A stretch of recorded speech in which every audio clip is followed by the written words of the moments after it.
പ്രഭാഷകൻ 43 അധ്യായം. തെളിഞ്ഞ ആകാശവിതാനം സ്വർഗീയ ഔന്നത്യത്തിന്റെ അഭിമാനമാണ്. സ്വർഗം എത്ര മഹനീയ ദൃശ്യമാണ്! അത്യുന്നതന്റെ സൃഷ്ടി എത്ര വിസ്മയാവഹമാണെന്ന് ഉദിച്ചുയരുന്ന സൂര്യൻ പ്രഘോഷിക്കുന്നു. മധ്യാഹ്നത്തിൽ അത് ഭൂമിയെ വരട്ടുന്നു. അതിന്റെ അത്യുഗ്രമായ ചൂട് സഹിക്കാൻ ആർക്കു കഴിയും? ചൂള ജ്വലിപ്പിക്കുന്നവൻ എരിയുന്ന ചൂടിൽ ജോലി ചെയ്യുന്നു.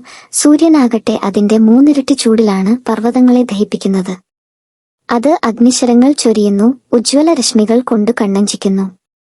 ഇത് സൃഷ്ടിച്ച കർത്താവ് ഉന്നതനാണ്. അവിടുത്തെ കൽപ്പനയിൽ അത് ഗതിവേഗം കൂട്ടുന്നു. യഥാസമയം സ്വധർമ്മം അനുഷ്ഠിക്കാൻ ചന്ദ്രനെയും അവിടുന്ന് സൃഷ്ടിച്ചു, കാലം നിർണയിക്കാനും ശാശ്വതമായ അടയാളമായിരിക്കാനും തന്നെ. ഉത്സവദിനങ്ങൾ ചന്ദ്രനെ നോക്കി നിർണയിക്കുന്നു. പൂർണ്ണതയിൽ എത്തിയിട്ടു ക്ഷയിക്കുന്ന വെളിച്ചമാണത്. അത്ഭുതകരമായി വളരുന്ന ചന്ദ്രക്കലയെ അടിസ്ഥാനമാക്കി മാസങ്ങൾക്ക് പേര് നൽകുന്നു. ആകാശ സൈന്യങ്ങളുടെ പ്രകാശഗോപുരമാണത്. നക്ഷത്രങ്ങളുടെ ശോഭ ആകാശത്തിന്റെ സൗന്ദര്യമാകുന്നു. കർത്താവിന്റെ ഉന്നതങ്ങളിൽ മിന്നിത്തിളങ്ങുന്ന അലങ്കാരനിരയും.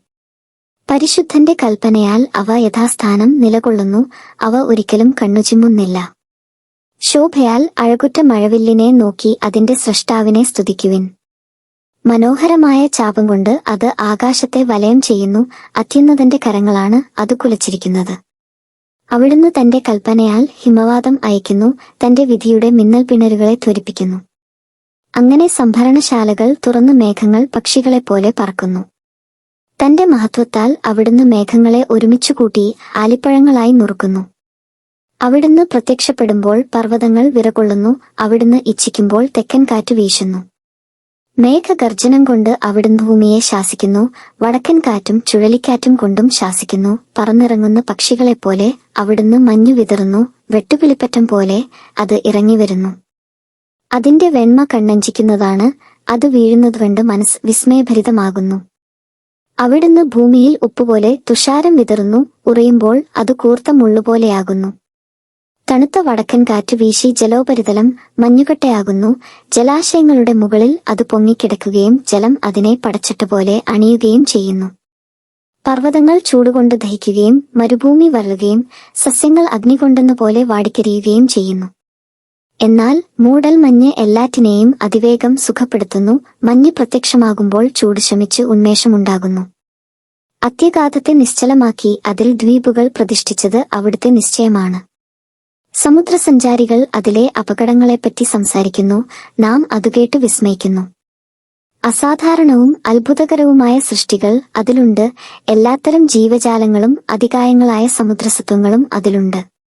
സ്വന്തം ശക്തിയാൽ അവിടുന്ന് ലക്ഷ്യം പ്രാപിക്കുന്നു. അവിടുത്തെ വചനത്താൽ എല്ലാം നിശ്ചിത മാർഗത്തിൽ ചരിക്കുന്നു. എത്ര പറഞ്ഞാലും മുഴുവനാവുകയില്ല. എല്ലാറ്റിന്റെയും സാരമിതാണ്. അവിടുന്നാണ് സർവവും.